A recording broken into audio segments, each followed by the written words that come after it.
My name is Floyd Mori, and I'm an American of Japanese heritage. I'd like to share some glimpses of my family story. When my father was only 16 years old, he immigrated to the United States to try to earn money to help out his struggling family in Japan. My father was a hard worker. He was first working in Hawaii before moving to California, where he worked in a restaurant.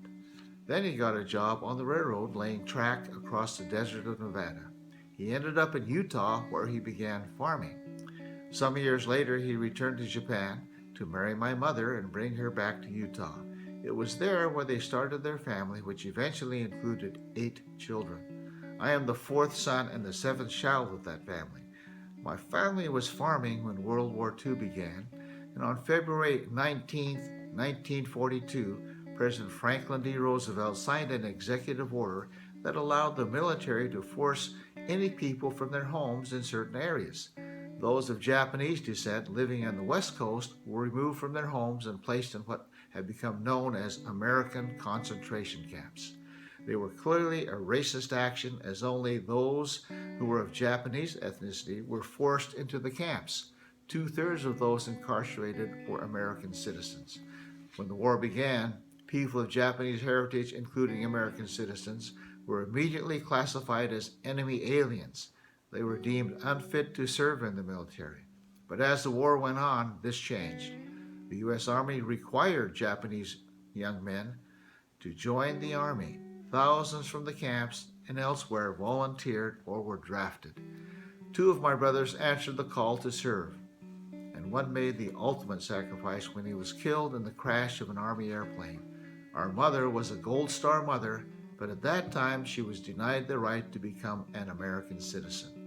Prejudice, discrimination, and racism still existed after the war ended. However, life improved somewhat for the Japanese Americans because of those who served with distinction in the military. Years later, I and my younger brother served in the U.S. Army Reserves. Many changes have occurred in my family since the immigration of our parents.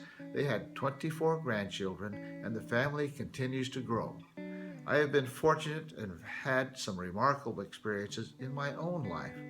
I've had the privilege of teaching economics to college students. I've been the mayor of the city of Pleasanton, California, and I was elected to serve in the California State Legislature. I have worked in private business and for nonprofits in Washington, D.C.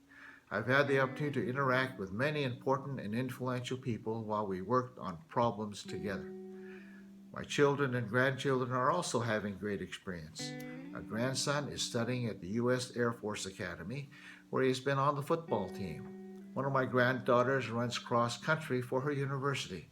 Another grandson in college is becoming a world traveler and has visited Asia and Europe.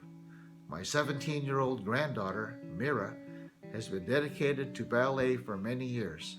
She graduated from high school early and is now dancing at the Royal Ballet of London. She was the only female ballerina from the United States who was accepted this year at the Royal Ballet School.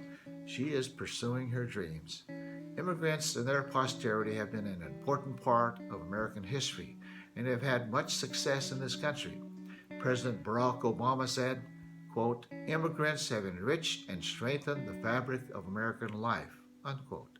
As a son of immigrants, life has been challenging at times, but it has been rewarding. Immigrants have always been and continue to be the engine of growth and progress in this great nation. I'm proud to be an American with an immigrant background. Thank you.